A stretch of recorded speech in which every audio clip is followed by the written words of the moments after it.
My name remains Akishola Kende, so CEO Camp Farm Nigeria Limited. So we are based in Lagos State. So I've discussed earlier with you guys that we are into pond construction. So both concrete pond, ethylene pond, then we have trampoline pond too. Any size of the pond, so it depends on the capacity of the fish you want to store. So today I'm here in the farm, so I consult for, so in Lagos State. So very near to Ogun State. It's just a boundary, street boundary between Lagos and Ogun State here. So precisely Jola Osho Street. So I'm here today so to discuss some vital and then to give you some vital information about fish farm. So as you can see, these are vat we use for fish production here. I can't open it because we just hatch some eggs there. So they need it for them to hatch. So you can't open it now. But I can show you just one because these ones are just 2 weeks old now. You just hatch them. So you can see it very well there. So they are just 2 weeks old. So then after another 2 weeks, we are moving them into the big pond here so that they can grow better. Then after then we are moving them to concrete ponds. So it's over there. So that's how we do it so that they can grow faster and then they are free from disease. Then let me just discuss something with you that's very good so that you can add to what you know about fish farm.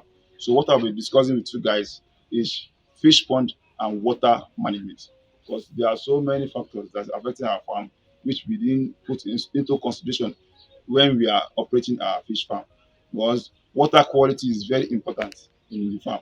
Then we can see water as the medium where fish grow. So without water they can't survive. And then a good quality water is one of the most significant factors that should be considered when it comes to fish rearing. And then there are so many seas of water we can use. There are some we use well water, we use bottled water, we also use stream water. Those waters are very good. So considering if the everything I'm going to mention are okay in the water because there's some water you use for your fish which they will to make your fish die. So and then you say the water is neat, but at the same time it's killing your fish. What is going on you won't know. So you should know how to manage your fish and your water. So water is most important because that's where they stay, that's where they live. So once the water quality is bad, so your fish will have issue. So you need to look at the quality of your water to make them go well. So, but let me quickly mention some things to you so that you will know how you should manage your water for so that you won't have any issue or making them sick.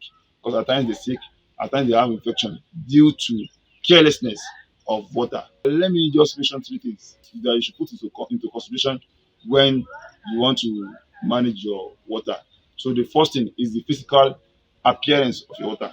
The second thing you should look at is the chemical reaction of the water. Then the third thing you should look at is the biological condition of the water.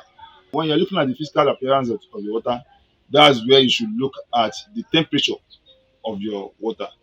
Temperature of water that should be used for your fish is between 22 degrees centigrade and 35 degrees centigrade. So when it is lower, it may be cold. So and it may affect your fish. That's why when you are traveling, you will find a means of getting ice block when you are traveling with some fish, maybe to north or anywhere, you also or anywhere outside the country, you will find a block. So to not to make them feel comfortable. And so at times there's it. So we use block to make to balance the condition of the water, or we find other means by changing their water to make them go well. Then the other thing we should look at again is if it is higher than 35 degrees centigrade. That's why when the heat is just very high, so you need to look at that to balance the condition of the water. So it will help your fish very well. So the second thing you should look at is odor. The water you use for your fish must not be smelling. Even if it is native, it is smelling, you shouldn't use it for your fish. That's where they have issue. So once it is smelling, they won't be able to stay there. It will lower the oxygen level of the water and then they start dying. So you should look at the odor too. You shouldn't be smelling. So because they won't grow fast. Then the other thing is the dirtiness of water. You shouldn't pump dirty water into your pond because it may affect them or cause them disease where they'll be sick and then they'll be dying. So that's where some people lose about thousands of fish in their farm due to carelessness of the water. Then the last thing I will discuss about physical appearance is the transparency of the water. Once you're pumping your water into the pond, look at it. If it is neat, you look at it in your eyes. So if it's neat, that's when you can use it for your fish farm to make them grow well and grow faster. So I'm through with the physical appearance. Let me now come to the chemical reaction of the water. because when you are using water for your fish, the pH of your water should be around 5.5 to 8.5. That's a very good and standard one for your water. Then, if you want to use it for hatchery, the pH of water should be at 6.5 to 7.5. It's very good for your hatchery. So, and then it makes them hatch. So, like where we are now, the pH of the water is between 5.5 to 6.5. But we make sure we treat the water for them so that they will get results from what we are doing. So then you can see I'll show you some fry there, so which they are going now. So that's very good. Then when the pH of the water is lower than 4.5, it means it is acidic. That's when you should know how to treat your water to balance it back. Then if it is higher than that, than 8.5, it means your water is alkalinity. That's why we're here for you, to help you treat your water well, so that you won't have issues on your farm. So that you won't complain of growth of fish is bad or that is. There are so many people that are making millions in this farming system, and then there are so many that say that they didn't see anything. It's due to carelessness, or they didn't put so many things in place when it comes to their farm. That's why they are losing on the farm. So they didn't lose it. So we make sure we fix everything for you.